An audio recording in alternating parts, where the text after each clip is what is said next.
agradezco muchísimo la invitación. Para nosotros es un honor estar con todos ustedes. Aquí nos hemos encontrado con muchos amigos, que hacía amigas, que hacía años que no nos veíamos, pero nos da la alegría de que continuamos trabajando en la misma línea. No por una sociedad libre de dominaciones, una sociedad donde podamos sonreír a la vida y que no abandonamos los caminos de liberación, liberarnos de todas las dominaciones. Hoy, cuando escuchaba hablar a los distintos compañeros, compañeras, muchas de esas cosas las venimos trabajando permanentemente, por eso son reiterativas, no tal vez con distinta óptica, pero es importante profundizarlo. Hoy necesitamos de la cultura del diálogo para saber por dónde vamos a encontrar nuevos caminos en ese continente maravilloso que llamamos América Latina. Otros prefieren llamarla, como dicen los cunas, Abya-Yala, que es el continente de la tierra fecunda, y estos caminos de construcción colectiva. Y señalar algunos puntos en particular. Uno de estos, ustedes saben que no hay sociedades estáticas, ¿no? Lo que antes tardábamos tiempo para pensar, teníamos el tiempo suficiente, hoy no. La ciencia y las técnicas alteraron el pensamiento, alteraron la vida, fundamentalmente la vida ciudadana. Hemos perdido también el equilibrio, la relación entre el ser humano y la madre naturaleza, nuestra raza humana. Lo hemos perdido esto. Tenemos que recuperar ese equilibrio, porque fundamentalmente las tecnologías han acelerado tanto el tiempo que no nos queda tiempo para pensar, así como hay la aceleración de moléculas en física cuántica, también está la aceleración del tiempo. Fíjense ustedes, voy a hacer lo que ustedes todos los días ven. Hoy hay una noticia, por más dramática, a los 5 minutos ya es una noticia vieja y se está hablando de fútbol o se está hablando de alguna vedette. Pero esta aceleración del tiempo también ha acelerado el pensamiento, no las concepciones filosóficas, los valores. Hay una aceleración tan rápida que nos desborda. La noticia, en los medios periodísticos, en la televisión, en la información. Y entonces, lo que antes en América Latina hablábamos de integración, la cambiaron por otra palabrita que le llaman globalización. ¿Cómo se usa la palabra? ¿Qué es? Lo utilizamos con tanta ligereza que hoy hay muchas cosas que tenemos que recuperar. Tenemos que recuperar esa energía de la palabra. Democracia significa derecho e igualdad para todos. Que no se nos mueran los niños de hambre. Que los pueblos originarios tengan su derecho, su territorio, su identidad, sus valores. Eso es democracia.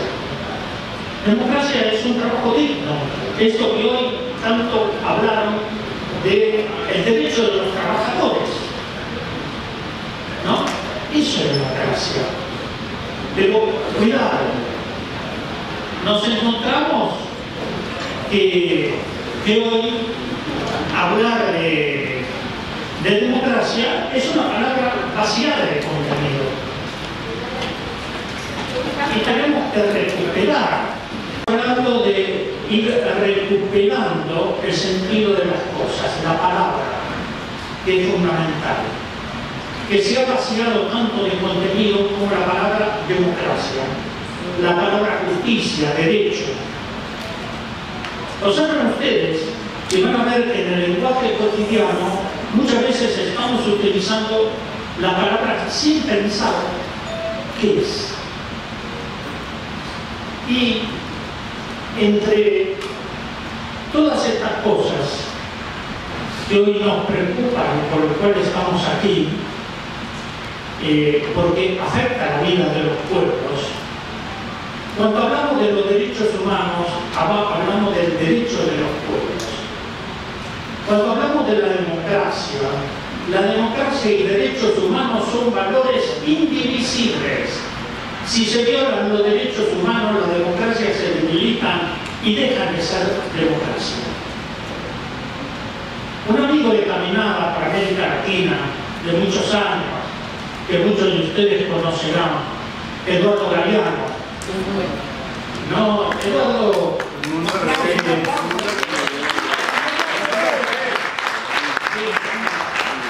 ese gran pensador que con ese fino humor que tiene, dice que esta democracia que vivimos en muchos países, más que democracia se parecen a democraduras. Hace un juego de palabras, ¿no? Esto es muy propio de Eduardo. Es como decir, bueno, sí, pero estamos atentos. Porque hay lugares donde se vota, pero el pueblo gobernante hace lo que quieren y no lo que deben. Y pensamos que vivimos en democracia. Cuando votamos, después por 4 años estamos en un estado de indefensión total. Entonces, ¿por qué esto? Porque tenemos una democracia delegativa. Dice, en este sistema impuesto de la democracia, nos dice que la democracia, el pueblo delega el poder en manos de aquellos que no gobiernan. Pero después muchos gobernantes hacen lo que quieren y no lo que deben. Y quedamos en un estado de indefensión. Y yo creo que esto está pasando en muchos países, donde no hay una comunión, no hay una relación entre lo que es el gobierno como gobierno del pueblo, sino que después están al servicio de las grandes empresas multinacionales y de un poder neoliberal. Es eso. Entonces hay que estar atento a esta situación de vida del pueblo. Y con esto me estoy refiriendo también al pueblo venezolano. El pueblo venezolano que viene siendo acosado permanentemente, no solo Maduro, sino a Hugo Chávez. Lo hemos conversado muchas veces con Hugo Chávez, todas las cosas, todas las tonterías y el interés de no permitir que el pueblo venezolano tenga voz propia, que se manifieste por sus propios ideales. Gracias. Que encuentre su identidad. Dos cosas son importantes tener en cuenta. Primero, la memoria. No hay pueblo sin memoria. Los pueblos que no tienen memoria son pueblos que desaparecen. Y la memoria no es para quedarse en el pasado. La memoria nos ilumina el presente.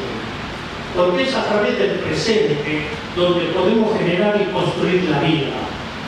Esa memoria es el presente. Muchas veces lo hablamos con Hugo Chávez estas cosas y nos decía, tenemos que recuperar la identidad, que la gente se encuentre consigo misma y con su pueblo, porque son parte del pueblo. Esto es fundamental. Y hoy la agresión que está sufriendo Venezuela no afecta únicamente a Venezuela, afecta a todo el continente latinoamericano. A cada uno de nosotros nos afecta. Porque si analizamos la situación latinoamericana, vemos que el imperio no dejó de trabajar ni dejó sus objetivos de considerar a América Latina su patio trasero. Sigue esto, no es que eso desapareció. Y está muy claro la política. Hoy se mencionaba aquí el golpe de Estado en Honduras.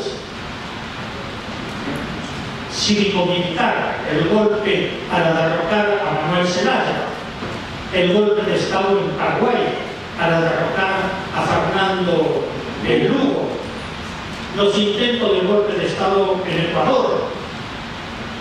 Me acuerdo cuando fue eso, tomé un avión y fui a apoyar a Rafael Correa, y al día siguiente llegó Evo Morales, que también tuvo intentos de golpe de Estado en Santa Cruz de la Sierra. Entonces, todo este panorama nos dice que los pueblos deben estar atentos. No es que se apartaron. Si uno comienza a ver América Latina, ve las bases militares de los Estados Unidos en el Plan Puebla-Panamá para Centroamérica y Caribe, el Plan Colombia, la Triple Frontera, la reactivación de la Cuarta Flota de Mar y en las Islas Malvinas una base de la OTAN. Entonces, este es el panorama que tenemos. Pero, ¿qué hacer para contrarrestar todo esto? Venezuela, y en esto tuvo Hugo Chávez una visión latinoamericana, bolivariana. Fueron cosas muy claras, muy concretas, la unidad continental. Y trabajó para eso. Esa unidad continental fue no solo de discursos, los discursos son todos bonitos. Las concreciones, las realidades son distintas. Pero Chávez fue un hombre concreto en esto. Y comenzó también a generar dos espacios que hasta el día de hoy son una esperanza. Una es el UNASUR y la CELAC.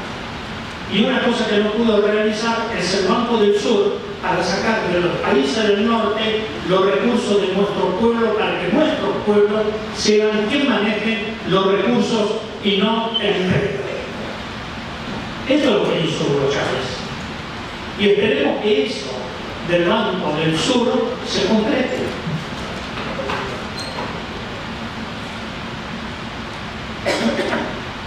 También, hoy lo recordaron aquí,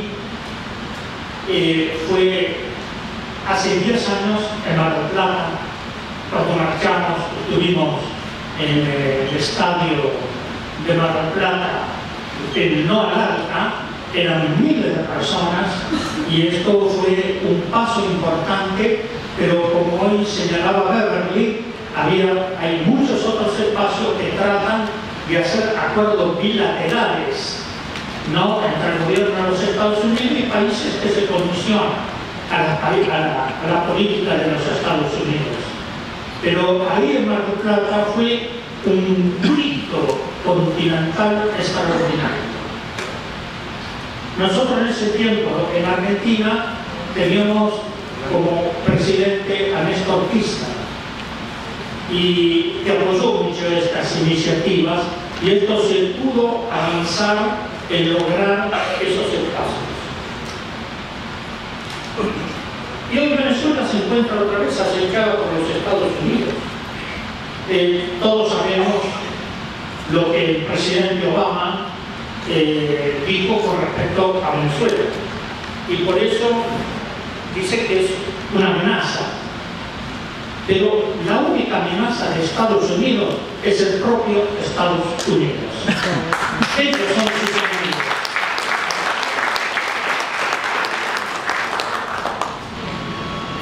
Y yo creo que esto hay que reclamarle a Obama el retiro de esa decisión que ha tomado, pero hay ejes todavía que tendríamos que tratar de analizar. Hoy estuvo la representante de la OEA.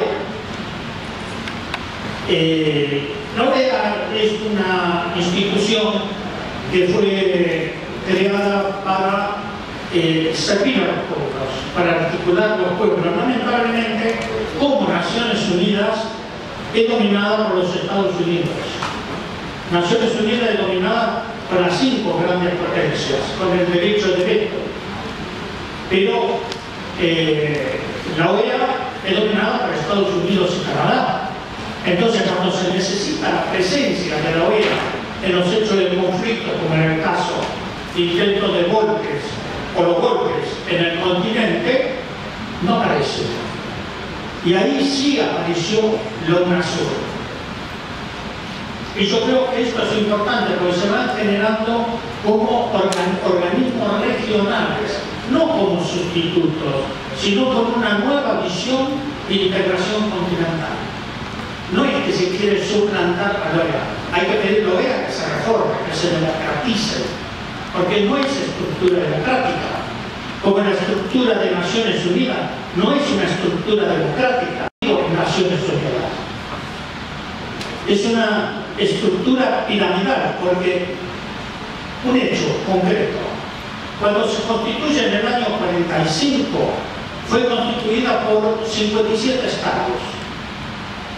Hoy, Naciones Unidas está integrada por 193 estados, pero sigue la misma estructura del año 45 que domina Naciones Unidas las 5 grandes potencias. Entonces, ¿qué democratización es esta? Cuando se está incendiando el mundo, Naciones Unidas manda cascos azules para paliar el problema, pero no tiene. Pero cuando lo hacen las grandes potencias, como Estados Unidos, Inglaterra, el caso de Siria, de Libia, de Afganistán o Irak, ahí no aparece. Entonces, creo que esto, tenemos que pensar en esto, en los organismos internacionales que hoy rigen el mundo, como el mundo financiero, el Fondo Monetario Internacional, el Banco Mundial. ¿Qué pasa con esos grandes organismos? ¿Al servicio de quién están? No están al servicio de los pueblos, están al servicio de las grandes corporaciones que son las que manejan y rigen la economía mundial.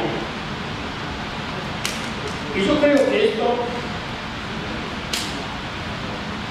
nos encontramos que en esta política, que es una política económica también, estas potencias privilegian el capital financiero sobre la vida de los pueblos. Y lo vemos, las grandes empresas transnacionales, vemos qué es lo que está pasando hoy en el mundo, países riquísimos como África, pero hablamos de la pobreza de África, sí hay que hablar de la... Pero África no es un país pobre. África, todos los países africanos son riquísimos, pero están saqueados.